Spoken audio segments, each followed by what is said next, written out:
BJP को हराया जाए, एनडीए को रोका जाए, आओ साथ में, वरना फिर हम पूरी ताकत के साथ लड़ेंगे।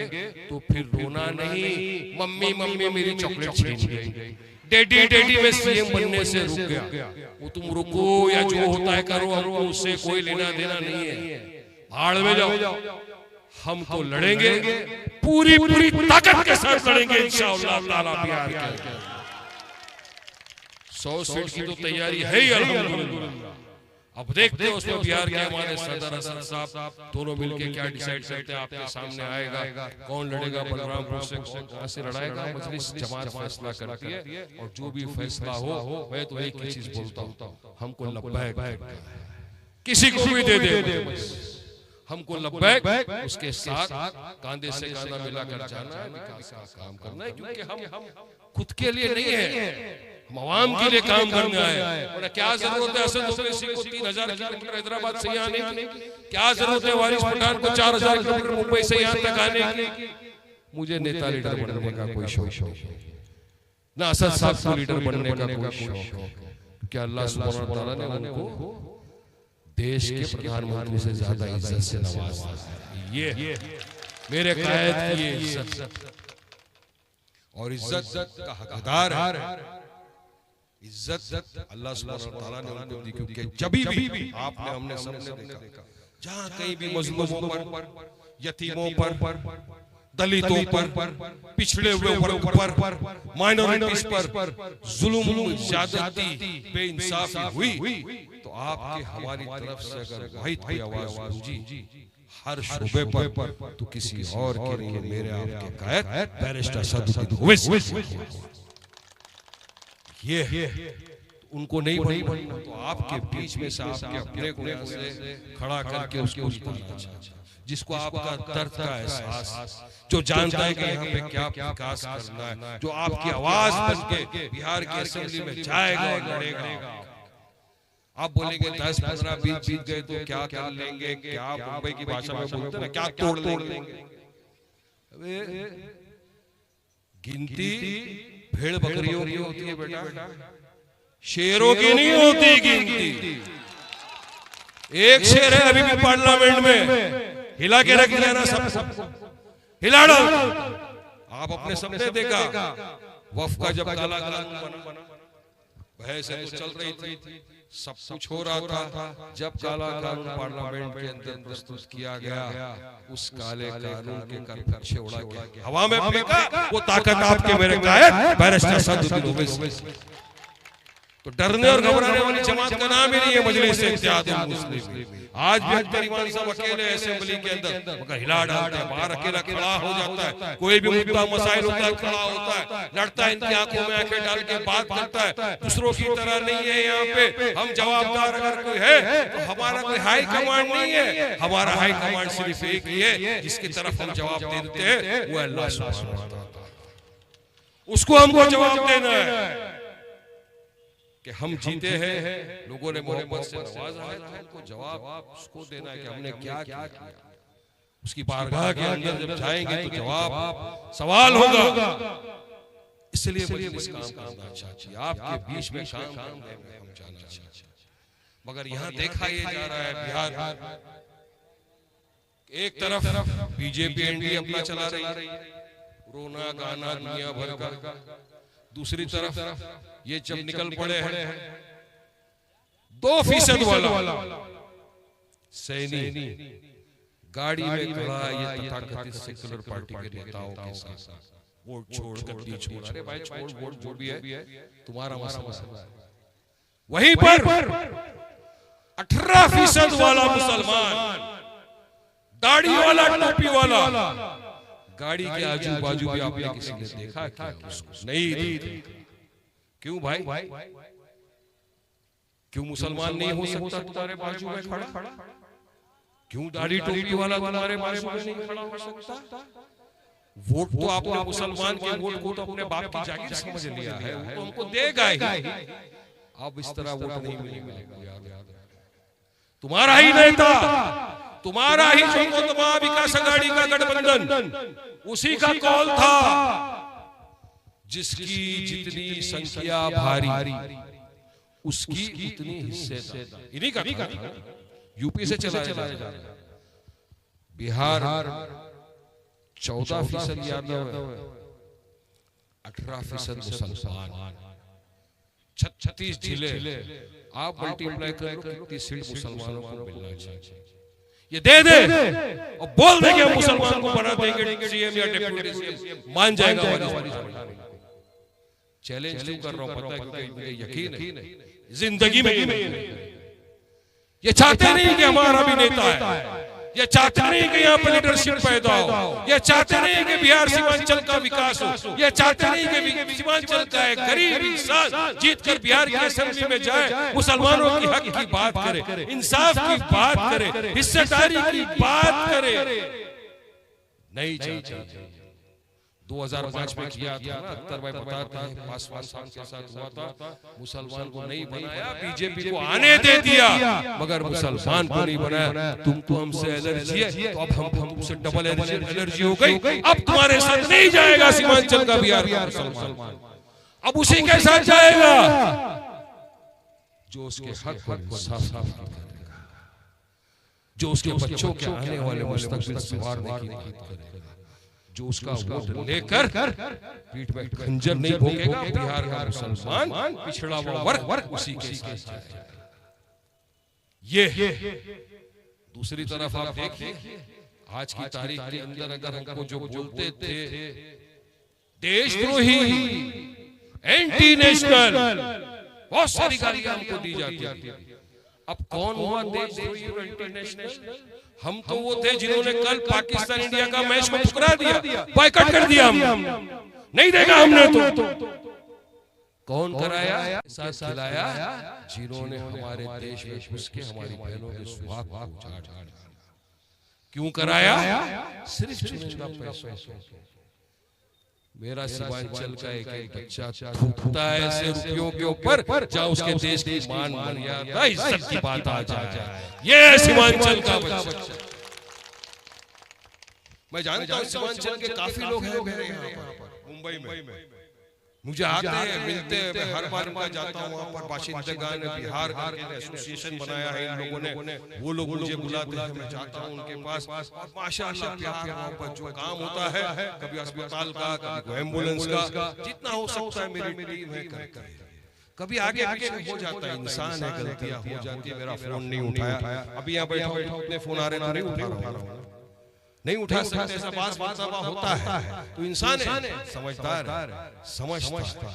मगर मैं पिछली मरतबा भी बोला था, आज भी बोल रहा हूँ, मेरे बलरामपुर का, मेरे सीमांचल का कोई भी मेरा बिहारी भाई, मेरी माँ, मेरी बहन, मेरा बुजुर्ग, मेरा दोस्त मुझे फोन करेगा, वारिस पठान आदि रात को उसके लिए इंशाअल्लाह ताला। और ये जिंदाबाद, वारिस पठान जिंदाबाद, मुंबई की शान, मुंबई की शान, मुंबई की शान पान।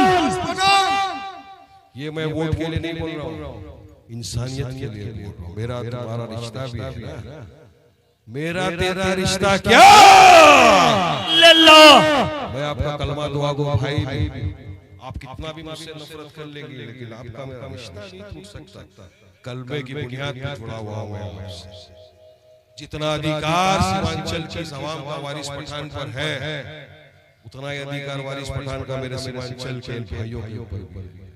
मैं भी अपने हक से आपके बीच में, अपने अधिकार के साथ आपको बोल रहा हूं मैं कि मजलिस आपके लिए है, आपके विकास के लिए, आपके आने वाले बच्चों के मुस्तकबिल संवारने के लिए आपके बीच में आई है, चुनाव लड़ने के लिए और जीतने के लिए। और इंशाअल्लाह देखिए, हार जीत अल्लाह सुब्हानहू व तआला के हाथ में। कोशिश करना अपने हाथ, इनके कान तक, इनकी आंख खोलने तक आवाज तो जाना चाहिए ना। हाँ, अब इनके तक हम भेजेंगे हमारा और एक मैसेज। कैसा भेजेंगे? सबके पास मोबाइल है, मोबाइल अपना अपना चालू करो, लाइट। कैमरे वाले से रिक्वेस्ट करूंगा, जरा पीछे की तरफ डाल बेटा, ये बता रहे हैं अपने को, वहां तक भेज रहे हैं मैसेज। सब लोग अपना अपना कैमरा चालू कर लो। सब लोग अपना अपना कैमरा चालू कर ले। सब लोग अपना अपना कैमरा, सब लोग अपना अपना कैमरा चालू कर लीजिए। आप लोग अपना अपना कैमरा, सब कैमरामैन पीछे की तरफ दिखाओ, लेफ्ट राइट सब दिखाओ। नहीं तेजस्वी देख ले, सीमांचल की बलरामपुर की धरती से ये पूरा के पूरा सीमांचल तुझे बता रहा है लाइट चालू करके।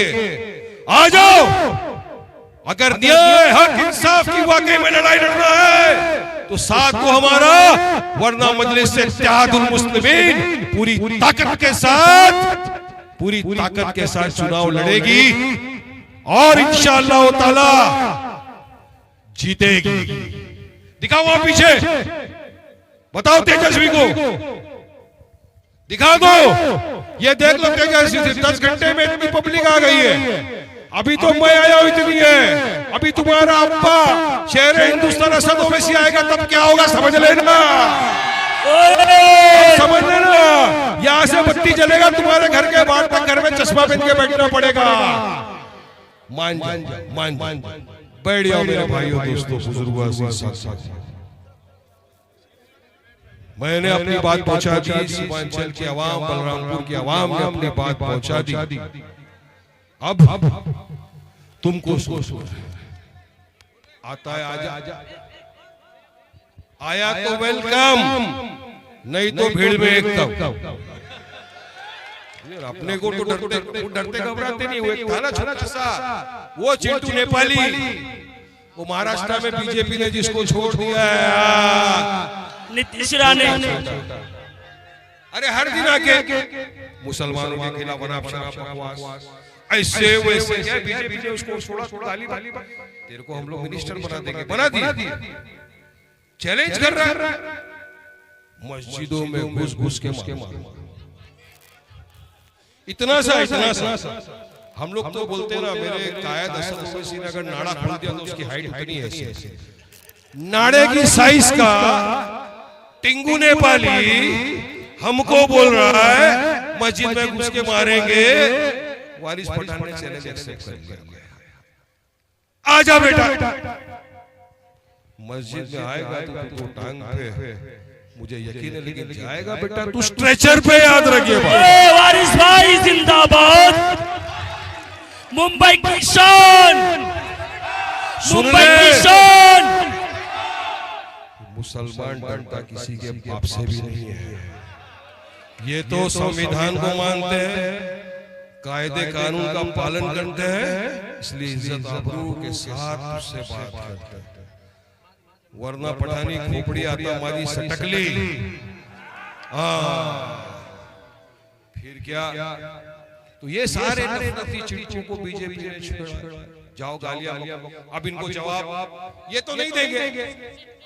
इसमें कांग्रेस, आरजेडी, ये तमाम जो सेक्युलर पार्टियों के नेता है, ये ऐसे वक्त में मुंह में निप्पल लेके बैठ गए, आवाज नहीं निकलता। क्यों? वो वोट चला जाएगा, वो वोट खसक जाएगा। अरे उसके खसकने की परवाह है, इस वोट का क्या? ये तो अपने हमारे जेब में है, हमारे बाप का राज है, हम तो ये वोट देंगे। बेटा दिन चले गए, भूल जा, भी ऐसा नहीं होने वाला है। अब सीमांचल की आवाम जाग चुकी है।